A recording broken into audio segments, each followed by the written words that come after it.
What's up, everybody? I hope you guys are having a fantastic day. Guys, I was trying to avoid making this video because honestly, it's a little scary to even connect the dots like this, but I think I need to make this video because a lot of my viewers have been asking me, hey, Adam, can you dig a little bit deeper? And I'm not a conspiracy theorist. I'm not put a tin hat on, but I did connect the dots and everything I'm saying here is factual. I'm not making anything up. I'm gonna give you like hardcore facts that can be proven. There is a huge connection here between Sam Bankman-Fried's FTX, his girlfriend or co-CEO running Alameda Capital, Gary Gensler, who's the head of the SEC right now, and the former CFTC, Commodities and Exchange Commissioner, Mark Wedgen. And the funniest thing is, Mark Wedgen served as deputy commissioner to former CFTC chair or commissioner, Gary freaking Gensler. Major connections, guys. I'm not even gonna try to go crazy. I wish I was a bigger channel. I wish I had an editor to make this interesting, but all I could do is do the best that I could do. So if you think that this is gonna be a video that you're gonna like, and I think you are, sit back, relax, enjoy yourself, go grab your coffee, and while you're here in the comments, please do me a favor. I'll wait a moment. In the comments down below, please let me know if you like these type of videos. If you're feeling my content, it's not easy to make these videos. And while you're down there, give me the like. You'll be surprised how much it helps me. And definitely hit the notification bell so you're apprised of all information, all videos that come out ASAP. Without further ado, let's get right into the video. So let's start. Let's rewind. By now, you know, FTX was the second or first largest firm in the United States and the second largest trading firm in the entire world. FTX's balance sheets were leaked. FTX had a lot of assets. Some of the assets, or a large amount of the assets, were backed by FTX token. There was a bank run on last Sunday. The bank run was over $5 billion. They couldn't cover liquidity and they had to announce bankruptcy. This all started when CZ of Binance, he had $2+ billion worth of equity from FTX investments. He started selling 500+ million of FTX token, and this is what kind of started a bank run. Not blaming CZ, I'm just giving you guys the background. Right now, there is $1 to $2 billion missing that we know of. There was a backdoor from FTX to Alameda Capital. The back door is nobody knows what the F is going on and nobody can track money coming out of the exchange. Sam Bankman-Fried has a group of insiders. As per an article that just came out, they spent $74 million that we know of on high-end luxury real estate in the Bahamas. It was like an entire fuckfest cult of insiders where everybody's literally dating everybody, okay? They live in the Bahamas, spend $74 million, and Bahamas is a haven. Literally, FTX was run by kids, and obviously there's a higher power here, and Sam Bankman-Fried and his, co-conspirators are just puppets. These people cannot have been the actual people. They're being used. Not saying they're not wrong, they are, but somebody's using them. Now, that is speculation. That is my opinion. But I think there's gonna be a lot of stuff coming out. Alameda CEO is Caroline Ellison. She's the daughter of a guy called Glenn Ellison.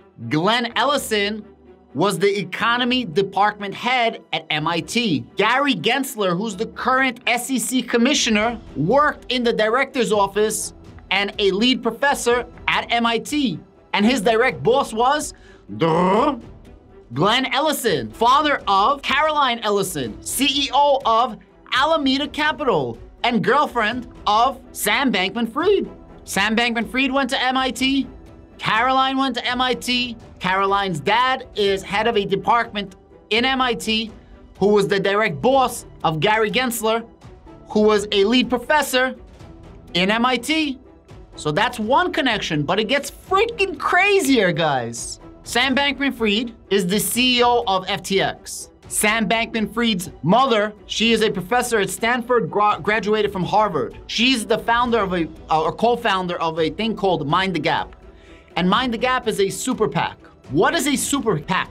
A super PAC for the Democrats. It's an independent expenditure-only political committees where committees that have unlimited contributions from individuals, corporations, and labor units and other PACs. Basically, they're an organization that donates to Democrats that can collect unlimited amounts of donations. Sam Bankman-Fried is also part of a super PAC called Futures Forward. In 2020, he donated $10 million to the Biden election. In 2022, FTX donated. When I say him, I mean him, his subsidiaries, his companies. That's what I mean.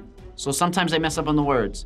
Over $70 million in 2022. Now, to be fair, this is between Democrats and Republicans, but I think if you dig a little bit deeper of who and what they stand for, you would be a little bit surprised or not surprised. So now we have the connection of Gary Gensler, Sam's girlfriend, Gary Gensler's former boss. We have a connection between Sam, FTX, his mother, donations politically. Now let's go a little bit further. There was a guy called Mark Wedgen. Mark Wedgen worked for FTX. Literally, this was his title, and he quoted this. I look forward to helping FTX US continue expanding its product offerings in the same manner while also advancing the regulatory conversation of crypto landscape on behalf of FTX US. Now, who is this guy, Mark, that he can say, hey, I'm gonna help them with the regulatory landscape? Mark Wedgen is the former CFTC commissioner. Interesting, right? Now, the CFTC is like the SEC, but for commodities. He was appointed by Barack Obama. Before he became full commissioner of CFTC, guys, I can't even make this up. He worked as deputy commissioner for the CFTC. As deputy commissioner, he worked for the commissioner of the CFTC. Can you guess who the commissioner of the CFTC was until 2013? It was a guy called Gary freaking Gensler. The same Gary Gensler that is now the Securities and Exchange Commission head. The same Gary Gensler that worked for Glenn Ellison at MIT. And the same Gary Gensler that worked at MIT, which is the same place that Sam Bankman-Fried and daughter of Glenn Ellison, Caroline Ellison, went to school. Freaking crazy, right? But it gets even freaking crazier. If you go to Twitter, Mark's Twitter is deleted. Where did it go? Oh no. Where in the world is Mark? Guys, this is freaking insane. Let's dig a little deeper. There's reports that Gary Gensler was meeting with Sam Bankman-Fried. We know Gary Gensler opened up investigations on Binance. We know Gary Gensler opened up investigations on Coinbase, but for some reason, Gary Gensler did not open up investigations on FTX. Now, this could be 100% a coincidence. All right? I'm just saying, we're just going to say what we know. This can be a coincidence. This is a very, very interesting tweet. This is a tweet by Tom Emmer. Who is Tom Emmer? He's a husband, a father, a hockey fan, and a congressman for the Minnesota's 6th District. And Mr. Emmer says, interesting, Gary Gensler runs to the media while reports to my office allege he was helping Sam Bankman-Fried and FTX work on legal loopholes to obtain a regulatory monopoly. We're looking into this. And this comes as Gary Gensler writes this 4 days ago. I'll be joining Andrew Strauchen on Squawk Box at 8 a.m. And then he goes on Squawk Box and he starts talking about this whole, FTX drama and whatnot. And as it cannot get any freaking crazier, in 2020, there was elections. Sam Bankman-Fried puts up a futures election, a betting election of who's gonna win, Biden or Trump, and obviously collected fees that entire time. Now, there's a lot more connections and a lot more connect the dots, which I'll make follow-up videos. If you guys like this type of reporting, let me know. But damn, this shit is crazy. There's also a lot of links here.